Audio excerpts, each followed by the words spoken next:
What's up, everybody? Brian here for another Dinner and a Show movie on the road. And I just finished watching Ready Player One. Wish I would have been able to watch it opening night last night, but couldn't do that. Just a little busy. You know, life gets in the way sometimes. But I got to watch it tonight with a couple of friends. And boy, was it so much fun. Does it have its problems? Yes, it does. And I'll explain those in a bit. But, hey, this movie was great. Oh, man, if only for, like, nostalgic purposes, this film was amazing. So, okay. For those who don't know, this is based off a very popular book that came out a few years ago. I think 2011, and so they finally made a movie about it. And, of course, everyone was really excited that Steven Spielberg was the director for this film. Because, I mean, hey, the author was a huge Spielberg fan, and he put a lot of Spielberg references in his movies.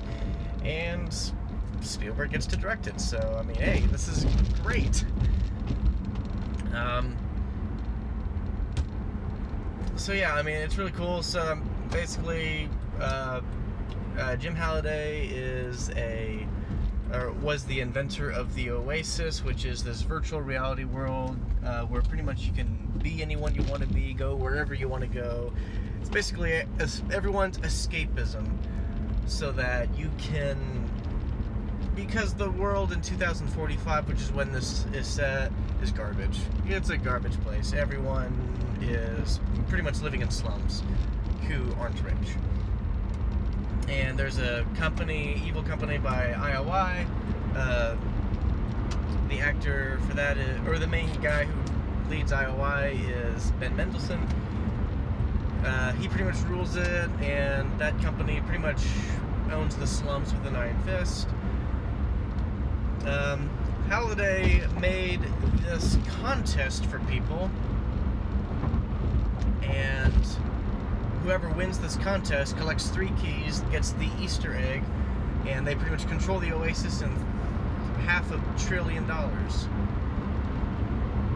So everyone's been trying to do it, and of course, you know, no one's been able to crack the code except for one guy, and his name is Wade Watts. He's played by Ty Sheridan, and he is able to find the first clue, get the first key, and everyone goes nuts, and especially Ben Mendelsohn's character from IOI, because they want control of the Oasis so that they can do whatever they want with it, and he's not going to stop, or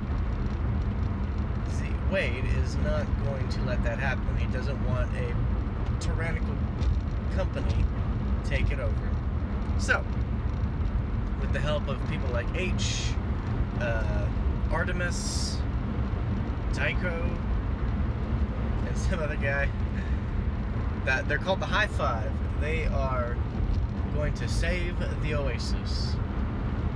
So it's pretty fun, really fun premise, and pretty much just talk about the elephant in the room. The 80s references, they're everywhere.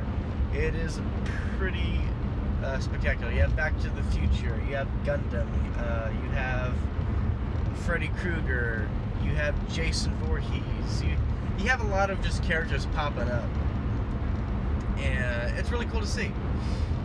I think it's really, I mean, if you love seeing references, then they're great. Do they get in the way of the story? Not so much. I don't think so. I mean, the main character, the inventor, Halliday, loved his childhood, and tons of 80s references. I mean, one of the challenges in there is going in the movie The Shining, and let me tell you, the effects for that were really good. It looked like that you were in the movie, like the 80s look of The Shining is there, and the characters that go in, you know, they're pretty much at home, or I mean, they feel like they fit right in. It's pretty interesting, actually. The visual effects are really good. Yeah, I can't say that enough. It's visual effects are spectacular here. I think they did did a great job. You can obviously tell it's CGI, but the Oasis is a fantasy world, so that's not a distraction. It actually enhances the movie for me. The music was really cool. You got to hear a few references. Yeah, like you heard obviously the Shining soundtrack. You hear a little bit of Back to the Future. I think even a little bit of Jurassic Park. A little bit King Kong. I mean, you just hear a bunch of 80s references, and it was really cool.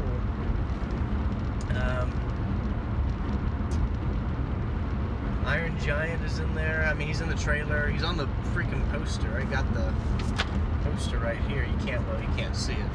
It's upside down. There you go. So that's the poster.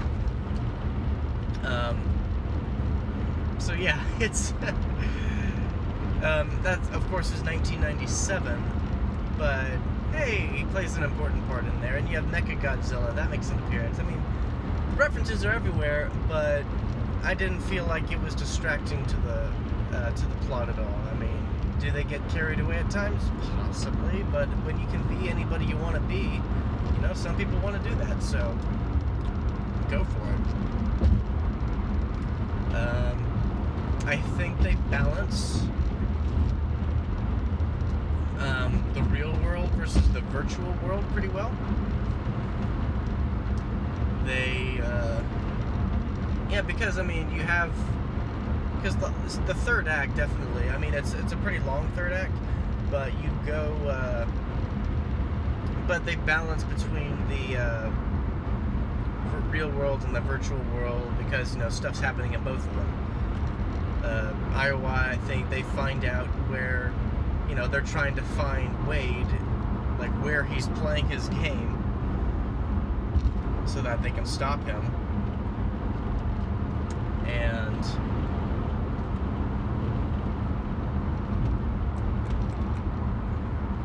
yeah, and then of course Wade is trying to, you know, play the game in the Oasis, so you have that.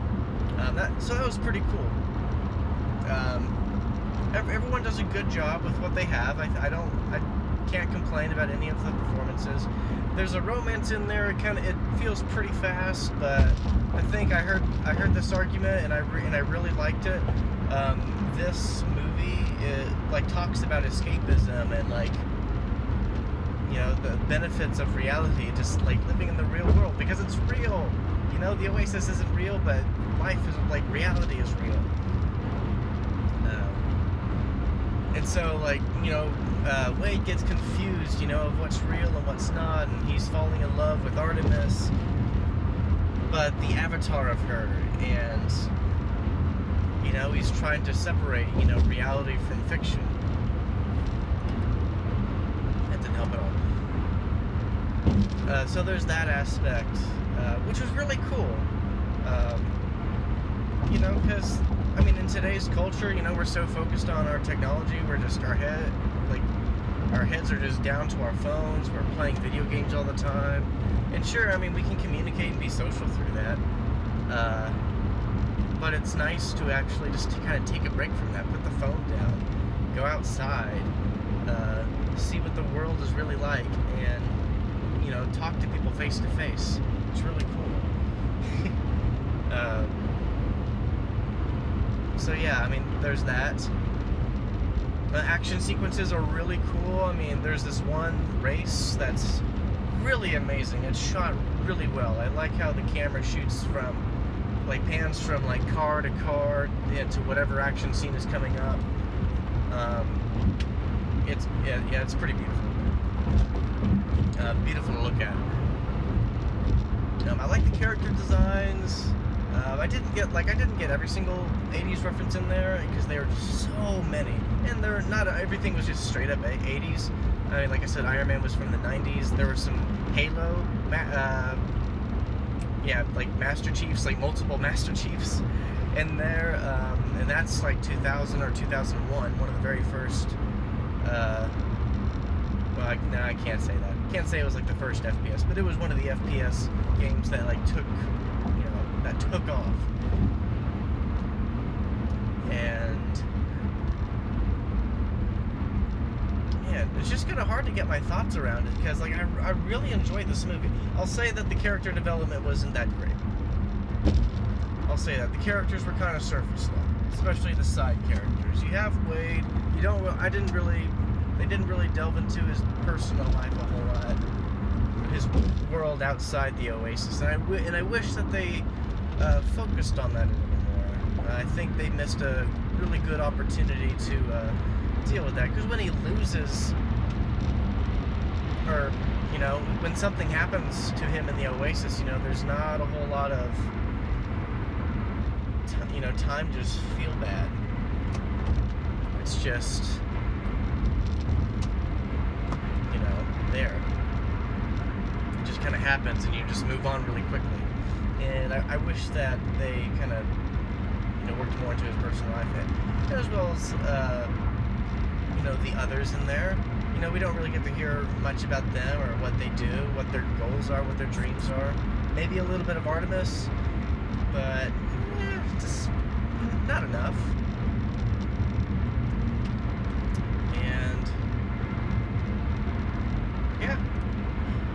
Does the third act go a little too long? Yeah, I would say so. There were some very tense moments in there. So I can't really say it's like bad.